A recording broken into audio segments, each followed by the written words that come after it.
এটি নিউজ দেখছেন। প্রিয় দর্শক, আপনাদের সবাইকে আমন্ত্রণ জানাচ্ছি আমাদের নিয়মিত আয়োজন নিউজ আওয়ার এক্সট্রায়। সহযোগিতায় ক্যাম্ব্রিয়ান স্কুল অ্যান্ড কলেজ এবং আলোক হেলথ কেয়ার অ্যান্ড হসপিটাল। আজকে আমরা কথা বলবো রাজনৈতিক দলের সঙ্গে সরকারের সংলাপ, রাষ্ট্র সংস্কার, নির্বাচনী রোডম্যাপ এবং রাজনীতির ভবিষ্যৎ এবং দিনের আলোচিত সব ঘটনা নিয়ে। আমরা শিরোনাম রেখেছি নির্বাচনমুখী সংস্কার। আপনাদের সঙ্গে রয়েছি আমি মুন্নি ইউসুফ। আমার সঙ্গে দুজন সম্মানিত অতিথি রয়েছেন, একটু পরিচয় করে দিই। আমাদের সঙ্গে স্টুডিওতে রয়েছেন মোশাররফ আহমেদ ঠাকুর, বিএনপি নেতা ও সাংস্কৃতিক সংগঠক। আপনাকে আমন্ত্রণ জানাচ্ছি আমাদের অনুষ্ঠানে। আরও রয়েছেন এরফানুল হক নাহিদ, সাংগঠনিক সম্পাদক, বাংলাদেশ ফেডারেল সাংবাদিক ইউনিয়ন। আপনাকে আমন্ত্রণ জানাচ্ছি। জনাব মোশাররফ আহমেদ ঠাকুর, আপনাকে দিয়ে যদি আমি শুরু করি, তাহলে যে নির্বাচনমুখী সংস্কারের কথা বলছি, আমরা জানি যে আগামী শনিবার রাজনৈতিক দলগুলোর সাথে তৃতীয় দফায় সংলাপ করতে যাচ্ছে অন্তর্বর্তীকালীন সরকার, এবং আমরা যতটুকু জানতে পেরেছি যে বিএনপি কিন্তু প্রথমেই আলোচনায় বসবে, এবং এই যে সংলাপে বসবে রাজনৈতিক দল থেকে কি প্রস্তাব বা মতামত আসতে পারে এবং মতামতের প্রায়োরিটিগুলো কি হওয়া উচিত, আপনার কি অভিমত? এটিএন নিউজের দর্শক শ্রোতা, উপস্থাপিকা এবং অপর বিজ্ঞ আলোচক, বিশিষ্ট সাংবাদিক এরফানুল হক নাহিদ, আপনাদের সবাইকে শুভেচ্ছা। দেখুন, আমি প্রথম যে জিনিসটা দেখলাম যে 6টি সংস্কার কমিশন, তার মধ্যে সাংবিধানিক সংস্কার কমিশন, যার নামটা ডিক্লেয়ার করা হয়েছিল সেই আমেরিকান নাগরিক, তিনি তার নামটি ছাড়া বাকি 5টি, যেমন নির্বাচনী সংস্কারের মধ্যে বদিউল আলম মজুমদার, বিচার বিভাগ সংস্কার আবু নাঈম মোহাম্মদ মমিনুর রহমান, সফরাজ চৌধুরী পুলিশ এবং মুহিত চৌধুরী প্রশাসনিক। এই তো আমি আপনাকে বলি যে এই ক্ষেত্রে আমি মনে করি যে পুলিশের যে সংস্কার নির্বাচনের সাথে ওতপ্রোতভাবে দরকার হচ্ছে পুলিশ এবং প্রশাসন। পুলিশ এবং প্রশাসন, পুলিশে যে কাজটা হয়েছে, যে পুলিশের মধ্যে যে ভালো মানুষ নাই তা তো না, পুলিশের মধ্যে অনেক ভালো মানুষ আছেন। তারপর আপনি দেখবেন যে পুলিশের মধ্যে অনেক গরিব মানুষের ছেলেরাও কাজ করে, নীতি নৈতিকতা আছে। পুলিশের উপরের দিকে কিছু লুটেরা লোকজনের দায় তাদেরকে আজকে বহন করতে হচ্ছে। তাদেরকে এতটাই লজ্জায় নিমজ্জিত করেছে যে আপনি জানবেন যে 5 তারিখের পরে ওসি লেভেলে সমস্ত থানায় একবার বদলি হয়েছে, এবং আবার এই 4-5 দিন আগে আবার সমস্ত থানার ওসিদেরকে আবার 1 মাস কাজ করার পরে এদেরকে বদলি করা হয়েছে। ফাইন, এটা কাজটা, এতে অনেকটা কাজ হয়েছে।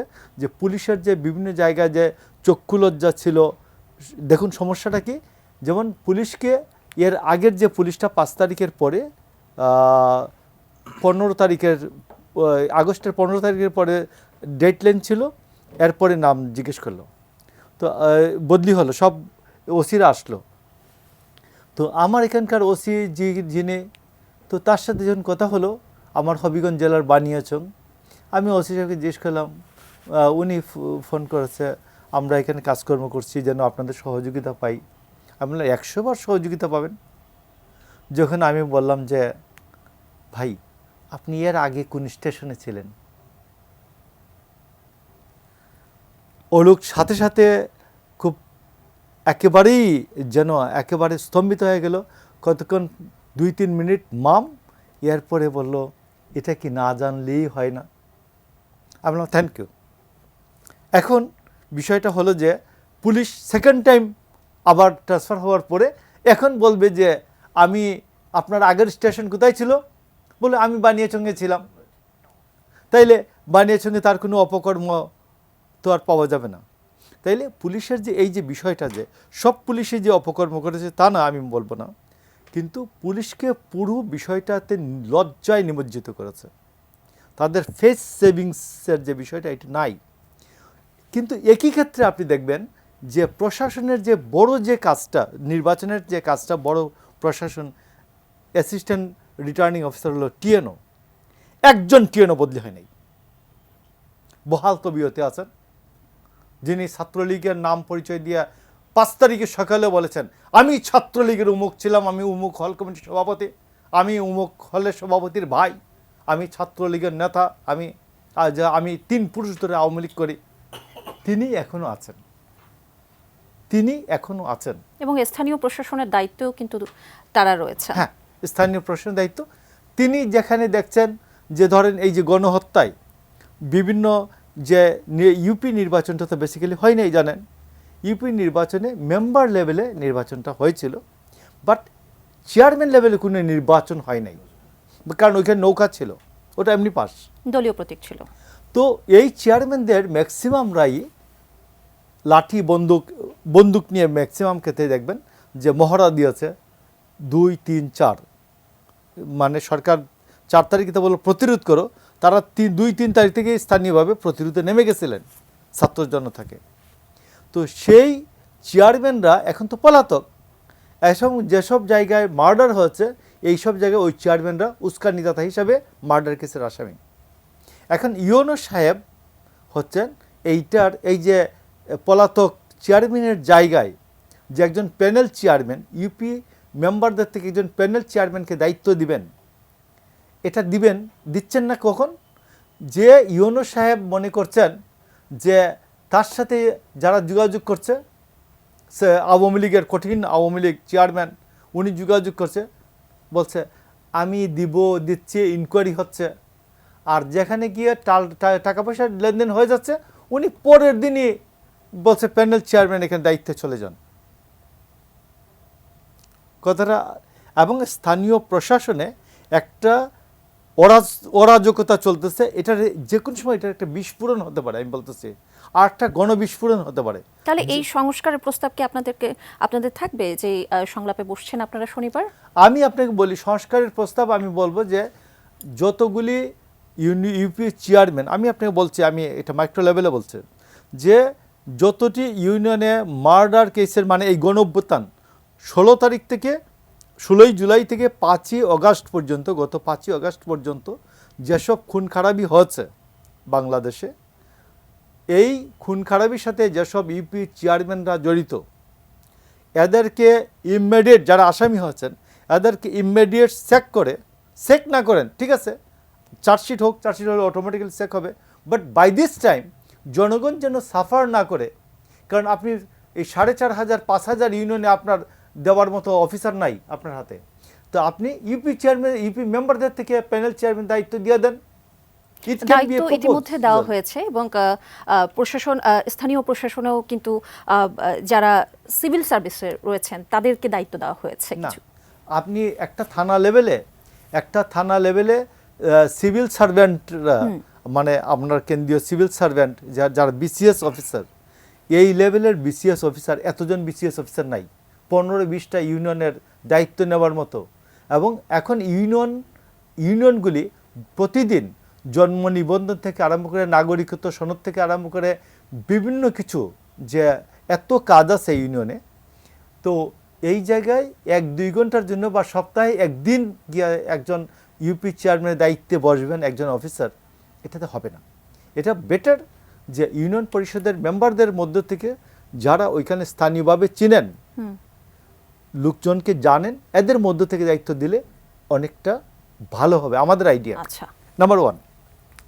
নাম্বার 2 হচ্ছে যে আপনি নির্বাচনী সংস্কারের কথা যেটা বলেছেন, আমার নির্বাচনী সংস্কারে আমরা কনস্টিটিউশনের আমাদের 118 থেকে 126 পর্যন্ত, এটা হচ্ছে আমাদের নির্বাচনের আইন। তো নির্বাচনী আইনের মধ্যে এখানে হচ্ছে যে নির্বাচন কমিশন কিভাবে গঠিত হবে, 123 অনুযায়ী নির্বাচন কমিশনটা কিভাবে গঠিত হবে, যে বিগত সরকার যেভাবে আইনটা করেছে, আমি মনে করি এই আইনটা বিএনপি এখন ক্ষমতার দ্বার প্রান্তে একটা নির্বাচন হলে আমরা মনে করি বিএনপি নির্বাচিত হবে। তারপরে আমি বলবো যে আমি আমার দলের স্বার্থের বাইরে গিয়ে বলছি যে একটা সঠিক নির্বাচন কমিশন, এই অনুগত নির্বাচন কমিশন যাতে না হয়, একটা জনগণের নির্বাচন কমিশন যেন হয়, একটি রাষ্ট্রের নির্বাচন কমিশন যেন না হয়, বিশ্বাসযোগ্য নির্বাচন কমিশন যেন হয়, এইভাবে নির্বাচনের জন্য যে একটি প্রসিডিউর, একটি আইনটাকে সংশোধন করা দরকার। এবং এই আইনটা করার জন্য আমি আপনাকে বলি, বিগত সরকার 1 সপ্তাহ সময় নিয়েছিল। এইটা যে মহাভারত লিখতে হবে এইরকম না, কিন্তু মহাভারত লিখতে হবে সেখানেই আসলে আলাপ আলোচনাগুলো হচ্ছে। এই আইনটা সরকার আমাদের ধরেন আমি আপনার বিএনপির 31 দফার মধ্যে আছে, কমিউনিস্ট পার্টির 56 দফার মধ্যে নির্বাচনী সংস্কারের টোটাল বিষয়গুলি আছে। সেই ক্ষেত্রে নির্বাচনী সংস্কারের জন্য একটি আইন এবং কিছু বিধি এটি প্রণয়নের জন্য আমি মনে করি না এটা এই 3 মাস সময়ের কোনো প্রয়োজন আছে। আচ্ছা, এই সময়সীমার কথা, সময়সীমা নিয়ে আরো আলোচনা আমরা করব। আমি একটু এরফানুল হক নাহিদ আপনার কাছে যদি আসতে চাই, এই যে নির্বাচন নিয়ে সংলাপ, নির্বাচনমুখী একটি সংস্কার কিন্তু করা হচ্ছে, যে সংস্কার হবে, সময় নিয়ে তো বিভিন্ন জন বিভিন্ন কথা বলছেন, কিন্তু সবাই কিন্তু একটা কথাই বলছেন বা একটি জায়গায় কিন্তু একমত হয়েছেন, তা হলো যে আগে সংস্কার তারপর নির্বাচন। এই নির্বাচনমুখী সংস্কারে যেতে হলে এবং একটি গণতান্ত্রিক ধারায় উত্তরণের পথ কি হতে পারে বা রোড ম্যাপ কি হওয়া উচিত আপনার মতে? ধন্যবাদ। আমি প্রথমেই এটিএন নিউজের সমস্ত দর্শককে ধন্যবাদ জানাতে চাই আমাদের সঙ্গে থাকার জন্য। আর আমি মূল আলোচনা যাওয়ার আগে আমাদের নারী ক্রিকেটাররা যারা আজকে চ্যাম্পিয়ন হয়েছেন তাদেরকে অভিনন্দন জানাই আমাদের সারা বাংলাদেশের পক্ষ থেকে, এবং আমি আমার পক্ষ থেকে অভিনন্দন জানাচ্ছি। জি, আর একটা সুখবর, খেলা জিতেছে 10 বছর পর, তাও 10 বছর পর, রাইট, স্কটল্যান্ডের 16 রানে। তো এখন আর একটা বিষয় হচ্ছে আমাদের আজকে একটা সুখবর হচ্ছে যে আমাদের সবার প্রিয় সম্পাদক, মজলুম সম্পাদক, আমাদের দেশের সম্পাদক মাহমুদ ভাই আজকে মুক্তি পেয়েছে। এটা একটা গুড সাইন। তো মুক্তিটা আসলে তার জেলে যাওয়াটা একটা অন্যায় ছিল। তো আমরা মনে করি না যে মানে এই ফ্যাসিস্ট সরকারের যে মামলায় উনি জেলে গিয়েছেন, যে কয়দিনই থাকুক, ওনার উপর যে নির্যাতন হয়েছে সবাই জানি আমরা এটা। তো ওই নির্যাতনের বাইরে এসে উনি দেশে ফিরে ওনাকে জেলে থাকতে হয়েছে। আমরা আইনের প্রতি শ্রদ্ধাশীল, আমরা আইনি লড়াইয়ে ওনাকে বের করে নিয়ে আসছি। তো সেটা আমরা মনে করি যে এই যে সরকারের একটা ব্যর্থতা ছিল, ওনার মধ্যে একজন মানুষকে জেলে থাকতে হয়েছে এই সরকারের আমলেও। এটা একদিন হোক আর 2 দিন হোক, যে কয়দিনই হোক। তো কৃতজ্ঞতা সৃষ্টিকর্তার প্রতি যে উনি আজকে আমাদের মাহমুদুর রহমান মুক্তি পেয়েছেন। এখন আসি মূল আলোচনা, যেটা নির্বাচনমুখী সংস্কার। আসলে 15, 16, 17 বছরের যেই জমাট বাঁধা যেই প্রয়োজন আমাদের সমাজে রন্ধ্রে রন্ধ্রে ঢুকে গেছে, এটা আসলে সংস্কার করাটা খুবই কঠিন, খুবই কঠিন। সংস্কার বলতে আসলে সংস্কার তো আসলে কি একটা ফর্মুলা দেওয়া সংস্কার তো আসলে মানে 3 মাসে 6 মাসে হবে না। সংস্কারের একটা উদ্যোগ এবং একটা ফর্মুলা দেয়, এই ফর্মুলায় এটা হইলে বা এটা চললে হয়তো বা শেষ পর্যন্ত। আমি যদি 2-1টা এক্সাম্পল দিই, ধরেন আমাদের ইতিমধ্যে আপনি ধরেন সর্বশেষ যে নির্বাচনটা একটু গ্রহণযোগ্য হয়েছিল বাংলাদেশে 2008-এর যে নির্বাচনটা, আমরা ধরে নিই যে এটা হচ্ছে একটা মানদণ্ড, যে নিরপেক্ষ নির্বাচন একটা মানদণ্ড যদি আমি ধরে নিই, তাহলে 8-এর পরে 13তে একটা নির্বাচন হয়েছে, 18তে একটা হয়েছে, 24-এ একটা হয়েছে। তো এই সবগুলি নির্বাচনে আমরা কি দেখেছি? আমরা এই সবগুলি নির্বাচনে দেখেছি যে এখানে প্রশাসনিক সহায়তায় মানে 13 বিশেষ করে 13, 18 এবং 24 নির্বাচনটা, সর্বশেষ 24 তো একেবারে মানে খুবই ন্যাক্কারজনকভাবে, 18তে খুব এই প্রশাসনকে ব্যবহার করে, প্রশাসনকে যে জায়গায় ঠেলে দেওয়া হয়েছে সেখান থেকে সংস্কার করে প্রশাসন বলতে আমি পুলিশ আর সিভিল প্রশাসন, আমি সব প্রশাসনকে বোঝাচ্ছি। আমার কথা হচ্ছে যে একটা সরকার ভোটে ক্ষমতায় আসবে, আবার ভোটের মাধ্যমে যাবে, সেখানে প্রশ্ন হচ্ছে যে আমরা আমাদের যে ইনস্টিটিউটগুলো, বিচার বিভাগ, আইন বিভাগ, শাসন বিভাগ, যে ইনস্টিটিউটগুলো, আমরা কিন্তু আসলে ইনস্টিটিউটগুলো সমূলে ধ্বংস করে ফেলছি।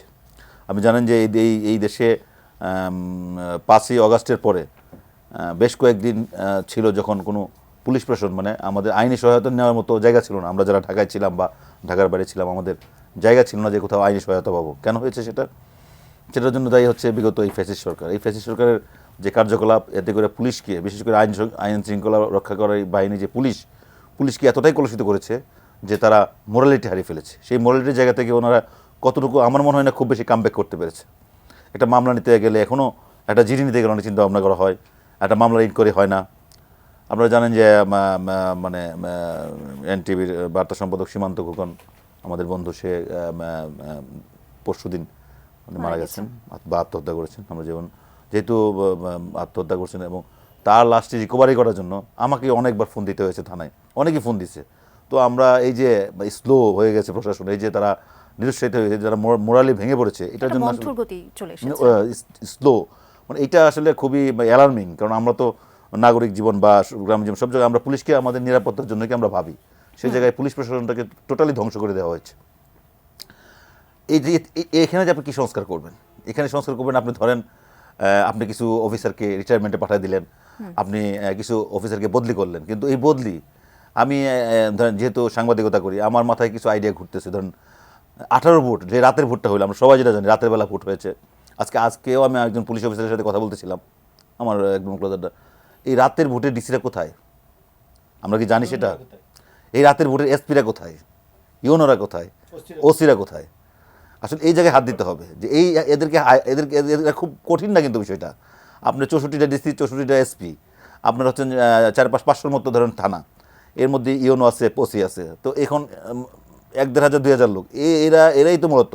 কিন্তু আপনি এবং একটি জেলার কিন্তু আইন শৃঙ্খলা কমিটির প্রধান থাকেন ডিসি। ডিসি, অবভিয়াসলি ডিসি, এবং উনি হচ্ছে, আমরা বলি যে ডিস্ট্রিক্টের প্রধানমন্ত্রী হচ্ছে, ওই যে চিফ হচ্ছে ডিসির বাইরে কিচ্ছু হয় না।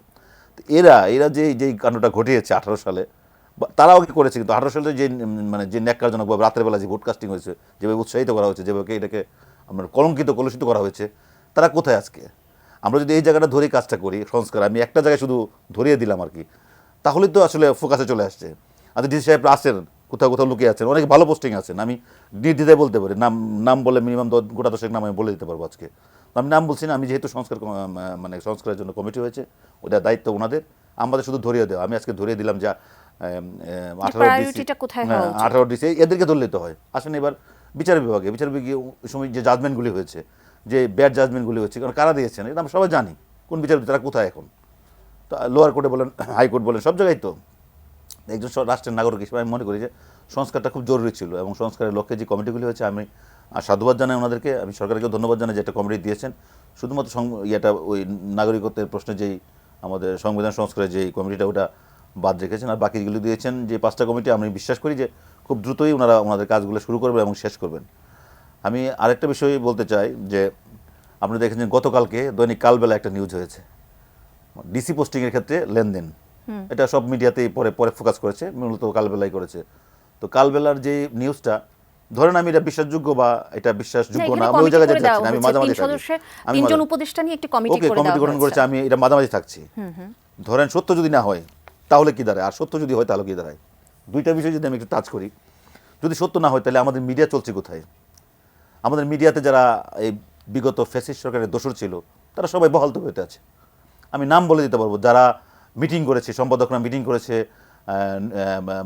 সাংবাদিক নেতারা মিটিং করে বলেছে যে নেত্রী আপনি যা করছেন খুব ভালো করছেন, এগিয়ে যান, হ্যাঁ ওরা পুরাইয়া দিল, জ্বালাইয়া দিল, ঠিক আছে, আমরা পাশে আছি, হ্যাঁ আমরা পাশে আছি। এই যে পাশে থাকার যে লোকগুলা, এই পাশে থাকার লোকগুলা কিন্তু এখনও বহাল তবিয়তে আছে সব জায়গায়। এখন এদেরকে রেখে এরা তো চাইবে যে, এবং কালবেলা যে নিউজ, আমি কিন্তু কালবেলা নেগেটিভে ধরতেছি, কালবেলা যদি ইন্টারন্যাশনাল করে থাকে তো বুঝতে হবে কালবেলাও ওই তল্পি বাহকদের একজন, বা এরকম আরও আছে, আরও করবে। আর যদি এটা সত্য হয়ে থাকে, তাহলে এই যে আমি বললাম যে জিনিসটা, যে এই যে পোস্টিংয়ের যে সংস্কারের যে জায়গাটা, এই যারা বিগত দিনে টাকার ব্যবহার, ক্ষমতার অপব্যবহার করে নিজেদের পোস্টিং নিয়েছে, নিজেদেরকে স্বার্থ চরিতার্থ করেছে, তাদেরকে দ্রুত আইডেন্টিফাই করা উচিত। এই ডিসিরা, এএসপিরা, এরাই তো ছিল, তাদের বা এদের সাব ইন্সপেক্টর, এরাই তো ডিসি হয়েছে, উপসচিবরাই ডিসি হয়েছেন। তো উপসচিবরা কোথায় কোথায় ছিলেন একটু স্টাডি করলে তো বেড়ে যায়। এটা তো একদম মানে এমন কিছু না যে এটা একেবারে রকেট সায়েন্স না, ঠিক আছে, আমাদের গণ্ডির মধ্যে। মোশাররফ আহমেদ ঠাকুর, আপনার কাছে বিরতির আগে যে প্রশ্নটি রেখেছিলাম, যে বিএনপি মহাসচিব মির্জা ফখরুল ইসলাম আলমগীর তিনি মনে করেন যে আওয়ামী লীগকে আসন্ন জাতীয় সংসদ নির্বাচনে অংশগ্রহণে বাধা দেওয়া এবং ফ্যাসিবাদী রাজনৈতিক দল হিসেবে নিষিদ্ধ করা উচিত নয়, কারণ উভয় কর্মকাণ্ডই গণতান্ত্রিক চর্চাকে দুর্বল করে। আপনার মতামত কি? আমি আপনাকে বলি যে বিএনপি আরও আগেই বলেছিল যে মানুষের যে চয়েস করার যে পরিধি, এটাকে আমরা সীমিত করার পক্ষে নই। আওয়ামী লীগ যে কাজটি করেছে, যে গণহত্যাটি চালিয়েছে এবং তাদের বিরুদ্ধে যে ছাত্র গণ অভ্যুত্থানটি হয়েছে, আগামী 25 ইয়ার্স সে নির্বাচনে অংশগ্রহণ করলে বিরোধী দলের কাতারে বসার সম্ভাবনাও নাই। গেল এক। 2 নম্বর হচ্ছে যে আওয়ামী লীগ নামক যে দলটি যে কাজটি করেছে, এটি বেসিক্যালি আওয়ামী লীগ এর আগেও তো যারা ছিলেন, শেখ হাসিনা একজন যে উন্মাদ মহিলার মতো আচরণ করেছেন, এটা এক। 2 নম্বর, তার সাথে যে সাইকোফ্যান যেগুলো জুটেছিল, সে তার জন্য আরও তার এই পরিণতিটা হয়েছে।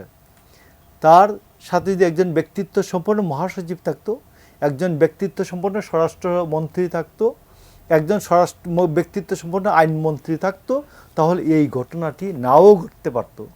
এই সাইকোফ্যান অ্যান্ড সাইকোপ্যাথ এই দুইটা সম্মিলনে যে ধসটা হয়েছে আওয়ামী লীগের, এটা আমার মনে হয় আওয়ামী লীগকে বুঝতে দেওয়া উচিত যে আজকে যেমন কেউ কেউ বলেন আমরা ভয়ে উমুক সংগঠনের ভিতরে লুকিয়েছিলাম, এখন আত্মপ্রকাশ করেছে। তো আপনি আওয়ামী লীগকে যদি আজকে আপনি যদি পর্দার আড়ালে ঠেলে দেন, তাইলে কতদিন পরে এসে বলবে যে আমরা তো বিএনপির মধ্যে লুকিয়েছিলাম, এখন আওয়ামী লীগ করি। আমি এই সুযোগ দেওয়ার পক্ষে নেই। কথা বুঝতে পারছেন? জি। যে এখন কেউ এসে বলে ছাত্রলীগের মধ্যে আমরা লুকিয়েছিলাম, আমরা ফেরাউনের ঘরে বেড়ে উঠেছি।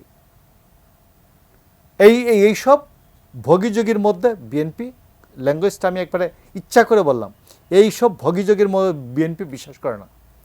আমরা জিয়াউর রহমান, আপনি শুনে থাকবেন আমাদের সিনিয়রদের কাছে যে প্রেসিডেন্ট জিয়ার সময় বা আওয়ামী লীগের বাকশালের সময় অনেকগুলি গোপন রাজনৈতিক সংগঠন ছিল। পূর্ব বাংলার কমিউনিস্ট পার্টি, হক, তুহা, মতিন, আলাউদ্দিন, এদের নেতৃত্বে বহু গোপন পার্টি ছিল। জিয়াউর রহমান এদেরকে গোপন রাজনীতি থেকে বের করে আনার জন্য, মানে নিষিদ্ধ ঘোষিত রাজনৈতিক দল, এগুলো শেখ মুজিব ঘোষণা করেছিলেন নিষিদ্ধ, এদেরকে বের করে আনার জন্য জিয়াউর রহমানকে যে কাঠখড় পোড়াতে হয়েছে, তুহাকে রীতিমতো জোর করে পাশ করিয়ে আনতে হচ্ছে যে ভাই আপনার গোপন রাজনীতি করার দরকার নেই, আপনি পার্লামেন্টে এসে বলেন কি বলতে চান, বাট গোপন রাজনীতি করেন না ভাই। গোপন রাজনীতি করলে কি হয়? গোপন রাজনীতি করলে কিলিং মিশন তৈরি হয়, গোপন রাজনীতি করলে ডাকাত তৈরি হয় রাজনৈতিক দলের ছদ্মাবরণে। তো আমি কি আওয়ামী লীগের আমলে আওয়ামী ডাকাত লীগ তৈরি হতে দিব? নিশ্চয়ই না। আওয়ামী খুনি লীগ তৈরি হতে দিব? নিশ্চয়ই না। তো এই জন্য আমি আপনি বলছি আওয়ামী লীগকে আপনি নিষিদ্ধ করলেই, যে জামাত ইসলামকে নিষিদ্ধ করেছিল তো প্রায় 15 বছর, কোনো কাজকর্ম করতে দেয় নাই, আর জামাত ইসলাম কি শেষ হয়েছে? আমাদের উপর বিএনপির উপর যে নিপীড়ন চালিয়েছে 15 বছর, বিএনপিকে শেষ হয়ে গেছে? বিএনপি শেষ হয়নি। আমি মনে করি আওয়ামী লীগকে ফেস করতে দেওয়া উচিত, জনগণ তাকে কি উত্তর দেয়। আমি আপনাকে বলি আওয়ামী লীগকে যদি বলা হয় যে আসো রাজনীতি করো, বহু লোক আওয়ামী লীগের গণপিটুনি খাবে রাস্তায় রাস্তায়। তো এটাকে মোকাবেলা করে যদি এসে দাঁড়াতে পারে নতুন মোড়কে, এই যারা খুনি আছে, লুটেরা আছে, টাকা পাচারকারী আছে, এদেরকে বাদ দিয়ে আমাদের অসুবিধা কি? আমাদের তো কোনো সমস্যা নেই। আওয়ামী লীগ আমার মনে হয় যে 1971 সালের অপরাধের জন্য আমরা মনে করেছি যে জামাত যেহেতু নিষিদ্ধ হওয়া উচিত না। 1971 সাল থেকে তো বড় অপরাধ এই 16 দিনে সংগঠিত হয় না, 20 দিনে সংগঠিত হয় নাই। তো এই জন্য আমি আপনাকে বলতেছি যে আওয়ামী লীগের যারা অপরাধীদের বিচার পাবলিকলি হবে একটা, আর একটা তো কোর্টের ট্রায়াল হবেই। তবে কোর্টের ট্রায়ালের জন্য যে প্রসিডিউর স্টার্ট করা দরকার, এই প্রসিডিউর দেখছি না। আপনাকে ছোট্ট একটা জিনিস আপনাকে আর নাহিদ ভাই আমাদের বলেছেন যে বরেণ্য সাংবাদিক Mahmudur Rahman is the man যিনি প্রথম 8 কলামে হেডলাইন করে বলেছেন ফেসিবাদের পদধ্বনি 8 কলামে ব্যানার হেডলাইন করে। আজকে আমার আইন উপদেষ্টা প্রফেসর আসিফ নজরুল তিনি বলেন যে মাহমুদ ভাইয়ের মামলাটি সম্পূর্ণ ভুয়া এবং মিথ্যা। তো আপনি আইনের শিক্ষক এইটুকু জানেন না, ফৌজদারি কার্যবিধির 401 ধারায় কোনো দরখাস্তের প্রয়োজন নাই। সরকার যে কোনো সময় স্বপ্রণোদিত হইয়া শর্তহীন অথবা শর্ত সাপেক্ষে সম্পূর্ণ দণ্ড মওকুফ করে দিতে পারে, দণ্ড স্থগিত করতে পারে, দণ্ড হ্রাস করতে পারে। তো আপনি জানেন না মিস্টার নজরুল যে এই দণ্ডটি স্থগিত করা যায় 401 ধারায়? তো মাহমুদুর রহমান যখন কোর্ট থেকে আসছেন, বাংলাদেশে পাড়া দিছেন, তখন আপনি নিজের সৌদ্যোগে স্বরাষ্ট্র মন্ত্রণালয়কে বললেন না কেন? যে একটা সামারি পাঠান আমার এখানে, আমি এটা বাকিটা করে দিচ্ছি, যে প্রধান উপদেষ্টার কার্যালয়ে রাষ্ট্রপতির কাছে যাবে, এটা একদিনের ব্যাপার, যে মাহমুদুর রহমানের সাজাটা স্থগিত হয়ে যাবে, উনি আপিল করে বের হবেন, যেহেতু উনি আত্মসম্মান সম্পন্ন মানুষ। আপনাকে আরেকটা ছোট্ট জিনিস আপনাকে নজরে আনতে চাই, সেটা হচ্ছে যে আপনি আমি একটু জনাব নাহিদ সাহেবের কাছে নাহিদ ভাই, আমরা আমার পরের সেগমেন্টে আমরা জি, কমনি জি, জি। বলে যে সংস্কারে যে যাবেন আপনি, যে বিভিন্ন জায়গায় যা করার কথা, ইজি করার কথা, এইগুলো করছেন না। আপনি ধরেন আমরা ব্রডকাস্টারের মধ্যে গভর্নমেন্ট ব্রডকাস্টার হচ্ছে বিটিভি, বাংলাদেশ টেলিভিশন। বাংলাদেশ টেলিভিশনের একজন জিএম, উনি ঠিক আছে মহিলা, আমাদের জিএম মাহফুজা, তিনি পতিত স্বৈরাচার শেখ হাসিনার কুলি ঝাঁপাইয়া পড়লেন, ছাত্র জনতা তার স্টেশন পুড়াইয়া দিয়েছে, এবং তারা বললেন যে কি পাক বাহিনীও এই সাহস করে নাই বিটিভি পুড়াই দেওয়ার। পাক বাহিনীর সময় তো বিটিভি ছিল না, পাক বাহিনীর সময় এটা পিটিভি ছিল, এই জন্য পাক বাহিনী পুড়াই নাই। তো আপনি বিটিভি, আপনি পতিত স্বৈরাচারের পক্ষে সেই দিন 5 তারিখ পর্যন্ত ভূমিকা নিয়েছেন, এই জন্য পুড়িয়েছে ছাত্র জনতা। তো এই মাহফুজার আজ পর্যন্ত কিছু হয় নাই। মাহফুজাকে জিএম থেকে সরিয়ে দেওয়া হয়েছে, বাট মাহফুজাই বিটিভি চালায়, এখনো বিটিভি মাহফুজাই চালায়। আপনি আরেকটা দেশবাসীর উদ্দেশ্যে জানাই যে আমাদের হাসান মাহমুদ তথ্য সম্প্রচার মন্ত্রীর সময়ে ডিজিটালাইজেশনের নামে 80 কোটি 70 কোটি টাকা, 70 কোটি একজন দিয়েছে, একজন 80 কোটি দিয়েছে, 80 কোটির লোকটাকে টাকা দিয়ে কাজ দেওয়া হচ্ছে, এবং এটা এখন 94 কোটি হয়েছে। সেই কাজটাও জানে বিটিভির লোকজন বহাল রেখেছে, এবং তাদের লোকজন নাকি যাবে ব্রাসেলস। তো আপনার বিটিভির ব্রডকাস্টিং ডিজিটালাইজেশনে 150 কোটি টাকার কাজ শুরু হবে। তো এই যে লুটপাট, আপনি সংস্কার করবেন কি সংস্কার করবেন? লুটপাট বন্ধ করেন, আগে লুটপাট বন্ধ করেন, আগে ড্রেনেজ বন্ধ করেন, তারপর তো সংস্কার করবেন। এটা ধসে পড়ে যাচ্ছে মনে করছেন, তো আগে তো এটা থামাবো, তারপরে তো আমি মেরামত করব।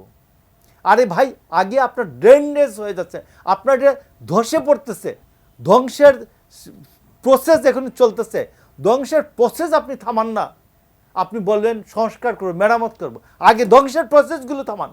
জনাব নাহিদ, আপনার কাছে বিরতির আগে যে প্রশ্নটি রেখেছিলাম যে গণমাধ্যমের সংস্কার দরকার কিনা, আর এই সময় গণমাধ্যম কতটা স্বাধীনভাবে কাজ করতে পারছে, এবং আজকে আইন উপদেষ্টার সাথে কয়েকজন বসেছিলেন, সেখানে একটি প্রস্তাব এসেছে যে নতুন আইনে যেই সাইবার নিরাপত্তা আইনটি রয়েছে সেটি বাতিল করে যে নতুন আইন হবে, অনুসন্ধানী সাংবাদিকতার হুমকি মুখে যাতে না পড়ে সেটিও নিশ্চিত করা হবে। এটি কিভাবে নিশ্চিত করা সম্ভব? ধন্যবাদ আপনাকে। আপনি প্রথমে বলেছেন যে গণমাধ্যম সংস্কারের প্রয়োজন কিনা। জি, আসলে গণমাধ্যম সংস্কার আমি একটু আগেই বলেছি বিষয়টা, গণমাধ্যম সংস্কার তো প্রথমেই প্রয়োজন। কেন প্রয়োজন? আমাদের রাষ্ট্রের চতুর্থ স্তম্ভ হচ্ছে আমাদের পিলার হচ্ছে, স্টেটের পিলার হচ্ছে গণমাধ্যম। জি, তো এইটা সংস্কারের যে করতে হবে এতে কোনো সন্দেহ নাই, এবং আমরা শুরুতে কিছু উদ্যোগও দেখেছিলাম, কিন্তু উদ্যোগটা কেন যে আবার স্থিমিত হয়ে গেল, কেউ বাতিল হচ্ছে আবার শপথে বহাল হচ্ছে, এই ঘুরে ফিরে এই যে মানে আপনার এই যে তদবির লবিং, মানে আমার মনে হচ্ছে যে ওনারা যারা এই দেশকে যাদের নেতৃত্বে, আবার এই আমাদের নতুন স্বাধীনতা যাই বলি না, এখন আমাদের যে আজকে অবস্থান, যাদের নেতৃত্বে আমরা এসেছি, তারা যে উদ্যোগটা নিয়েছিলেন শুরুতে, এটা কিন্তু এখন আবার স্থিমিত হয়ে গেছে। আপনি সংস্কারটা শুরু হয়েছিল গণমাধ্যমে, কোন জায়গা থেকে স্থিমিত হয়ে গেলো বুঝলাম না কিছু। এটা কি ওনারা হুমকির মুখে পড়লেন, নাকি ওনারা ইচ্ছাকৃতভাবে করছেন না, আমি ঠিক জানি না। তবে আমি মনে করি সংস্কার অবশ্যই প্রয়োজন। আরেকটা বিষয়, গণমাধ্যমের স্বাধীনতা, যদি গণমাধ্যমের স্বাধীনতা থাকতো, কালকে যে কালবেলার যে নিউজটা, যেটা আমি আপনাকে একটু আগে বললাম, এই নিউজটা প্রকাশ কিন্তু কালবেলাতে হয়েছে। তো যদি স্বাধীন গণমাধ্যম না হতো, তাহলে কালকের নিউজটা নিয়ে তো মানে কালবেলা প্রকাশ করতে পারতো না। এটা খুব সেন্সিটিভ। তার আগেও একটা নিউজ করেছে, আপনি জানেন যে 3 কোটি টাকার একটা ওনারা চেক ছাপিয়ে দিয়েছে ডিসি বদলির ক্ষেত্রে। তো গণমাধ্যম তো অবশ্যই স্বাধীন, এবং এই সরকারের আমলে যথেষ্ট স্বাধীনতা ভোগ করছে। আমি সরকারকে অবশ্যই, সরকারের যে যারা দায়িত্বে আছেন উপদেষ্টাবৃন্দ, তারা পরিশ্রম করছেন, তারা চেষ্টা করছেন, কিন্তু আরও বেশি সিরিয়াসনেস দরকার। আপনি দেখেন, আমি কিছু মানে মৌলিক সমস্যা থেকে আসি। মৌলিক সমস্যাগুলি ধরেন ঢাকা শহরে আপনি দেখেন, এই যে পানি, এই যে বৃষ্টি হলো আজকে 2 দিন যাবৎ, রাস্তাঘাট সব চলে যাচ্ছে কেন? ড্রেনেজ সমস্যার কারণে। তো ড্রেনেজে যে হাজার কোটি টাকা ব্যয় হলো, ড্রেনগুলি তো হয়েছেও, কিন্তু কী কারণে এই পানিগুলি আটকে আছে তা কিন্তু আমরা জানি না, আমরা জানার কথাও না, কিন্তু আমরা চাই যে পানিগুলি নেমে যাক দ্রুত। হলো না কিন্তু। এই দেখেন রাস্তাঘাটগুলি পানি জমা থাকলে হয় কি, পিচ জ্বালা রাস্তা যেগুলি হয়, সেখানে যদি ভারী যান চলে, ওই পিচটা সরে গিয়ে ওই পাথরগুলি উঠে যায়, রাস্তাগুলি কিন্তু সব নষ্ট হয়ে গেছে। আমাদের ঢাকার রাস্তাগুলি দেখবেন, অনেকগুলি রাস্তা খুব নষ্ট হয়ে গেছে। এগুলি তো দ্রুত সংস্কারও করা উচিত। পলিটিক্যাল গভর্নমেন্ট এবং নন পলিটিক্যাল গভর্নমেন্টের মধ্যে পার্থক্যটা হচ্ছে যে আপনি ধরেন দ্রুত এই সমস্যাকে আইডেন্টিফাই করা, এই মুহূর্তে এই রাস্তাগুলি দ্রুত সংস্কার না করলে আরও বড় ক্ষত তৈরি হবে, আরও বড় খানাখন্দক তৈরি হবে। আচ্ছা, আসি এখন আমি যে আলোচনা ছিলাম যে গণমাধ্যমের সংস্কার এবং কি বলে ওই ডিজিটাল নিরাপত্তা সিকিউরিটি অ্যাক্ট। জি। ডিজিটাল সিকিউরিটি অ্যাক্টটা আমরা সবচেয়ে সাফারার। আপনি জানেন যে আমাদের প্রায় মানে কয়েকশো মামলা হয়েছে সাংবাদিকদের বিরুদ্ধে। আমরা খুব সাফারার ডিজিটাল সিকিউরিটি অ্যাক্টে। আমরা চাইছি কি এটার 57 ধারাটা বাতিল, একটা ধারা বাতিল চেয়েছি, আমরা সবসময় 57 ধারা বাতিল চেয়েছি। ওই ধারাটা খুবই মানে জামিন অযোগ্য। জি। তো আইন থাকতে পারে একটা, যেহেতু আমাদের একটা নতুন প্রযুক্তি আমরা ইন্ট্রোডিউস করেছি, ডিজিটাল যে সেক্টরটা মুক্ত হয়েছে এবং খোলা যে সেক্টরটা, এই সেক্টরে আমরা অবশ্যই এটাকে শাসন করার জন্য বা এটাকে আপনাকে কন্ট্রোলে রাখার জন্য একটা আইন থাকতে পারে। কিন্তু কোনো আইনে জামিন অযোগ্য ধারা হবে এটা কাম্য না, কারণ ট্রায়ালের আগে আপনি কাউকে পানিশমেন্ট দিতে পারেন না, আপনি বিচারের আগে কাউকে আপনি পানিশমেন্ট দিতে পারেন না। সুতরাং উনি যে যদি নির্দোষ হয়ে থাকে, ওই ব্যক্তি যদি 6 মাস বা 1 বছর জেলে থাকে, এটা তাকে আপনি কীভাবে ফিরিয়ে দেবেন? সে কি আপনার ক্ষতিপূরণ মামলা করবে? এটা কি হয় একটা রাষ্ট্রে? সুতরাং আমরা মনে করি যে কোনো আইনে জামিনের সুযোগ থাকা উচিত। জি। আরেকটা বিষয় আমি ধরতে চাই যে সময় একদম শেষ, যদি একটু ছোট করে। আমি ছোট করে বলছি, যে আপনি ধরেন আমাদের তো ধরেন ডিজিটাল যে প্ল্যাটফর্মটা আছে এটা খুব উন্মুক্ত। সম্প্রতি আমরা যথেষ্ট ফেসবুকে ঘাটাঘাটি দেখবেন যে আয়নাঘর নিয়ে কিছু মানে গল্প টল্প চালাই দিচ্ছে যে আয়নাঘর ভালো ছিল না, কখনোই ছিল না, বা আয়নাঘর আপনি দেখবেন আজকে মানবাধিকার বিষয়ক একটা কমিটি রিপোর্ট দিয়েছে যে যারা আয়নাঘরে ছিলেন তাদের যে বক্তব্য এবং তাদের যে অনুসন্ধান, তারা যে তদন্ত করেছে এবং সব হুবহু মিল পেয়েছে। আয়নাঘরে নিয়ে একটা আজকে গুম কমিশনের যে রিপোর্টটা একদম অ্যাকুরেট ছিল। সুতরাং আয়নাঘর ছিল এবং এই আয়নাঘর নিয়ে কোনো বিভ্রান্ত যারা করছে, যারা করার চেষ্টা করছে, এটা না করা উচিত হবে না, কারণ যারা সাফারার তারাই কেবল বুঝে যে একটা মানুষ মানে গুম হলে বা হারিয়ে গেলে ফ্যামিলিতে কি কষ্ট। জি, জনাব ঠাকুর, আপনার কাছে যদি একদম শেষ মুহূর্তে আসে, একদম ছোট করে যদি বলবেন, সংস্কারের কথা সবাই বলছে, আমরা গণতান্ত্রিক একটি দেশে বাস করি, নির্বাচন হলো, গণতান্ত্রিক ধারা ফিরে এলো, কিন্তু এই যে সংস্কারগুলো যে হবে সেগুলোর দীর্ঘস্থায়িত্ব কিভাবে নিশ্চিত করবে একটি রাজনৈতিক দল? আমি আপনাকে খুব সহজ করে বলি, আপনি তো একজন আইনের ছাত্রী, লয়ার মানুষ, আইনজীবী, আপনাকে খুব সহজ করে বলি, যদি মৃত্যু ঘটালে, মার্ডার করলে কোনো শাস্তির ব্যবস্থা না থাকতো, তাহলে কি বাংলাদেশে শুধু আইন করে, আইনের সংস্কার করে, বিধি নতুন নতুন কবিতা লেখে আর পদ্য লেখে, এটা কি মার্ডার থামানো যেত? আপনি কি মনে করেন? তাইলে নির্বাচনী খুন, নির্বাচনটা যারা খুন করেছে, নির্বাচন প্রসেসকে যারা ধ্বংস করেছেন, মানে নির্বাচন প্রসেসকে যারা পরিকল্পিতভাবে মার্ডার করেছেন, এই লোকগুলির নাম দেখেন। 64 জন ডিসি, 64 জন এসপি, 128 জন, 495 জন টিএনও, 500 ইউএনও, 495 জন ওসি, 990 জন, টোটাল 1118 জন। 1118 জন লোককে আপনি ডেকে প্রথমে কাপড় চোপড় খুলে, মানে ব্যাচ ট্যাচ খুলে, পদ পদবি খুলে ভিতরে রেখে দেন যে আপনারা এই কতদিন একটু ভিতরে থাকেন, আমাদের তদন্ত শেষ হলে পরে আমাদের কমিশন প্রস্তাব শেষ হলে বেরোবেন। আর 3টা কমিশনের 15 জন মানুষ, একটার নাম হলো কি নাম, রকিবুল হুদা কমিশন, আর নুরুল হুদা কমিশন, আর আউয়াল কমিশনের 15 জন। এই 15 জন 1128 জন আর 15 জন, শুধুমাত্র 1143 জন মানুষকে আগে জেলখানায় ঢুকিয়ে দেন, ঢুকিয়ে আরামে রাখেন, না আরামে রাখেন, স্ট্যাটাস অনুযায়ী আরামে রাখেন, আপনি দেখবেন সংস্কারের অর্ধেক কাজ শেষ হয়ে গেছে। এই আলোচনা আসলে করলে এই আলোচনা চলতেই থাকবে, নিশ্চয়ই পরবর্তী আরেকদিন আমরা এই আলোচনা আবারও করব। আপনাদের দুজনকে অসংখ্য ধন্যবাদ এবং কৃতজ্ঞতা প্রকাশ করছি আমাদের অনুষ্ঠানে আসবার জন্য। দর্শক, আজকের মতো শেষ করছি নিউজ আওয়ার এক্সট্রা। পরবর্তী আয়োজন দেখার আমন্ত্রণ রইল, ততক্ষণ সঙ্গে থাকুন, দেখতে থাকুন এটি নিউজ। ধন্যবাদ সবাইকে।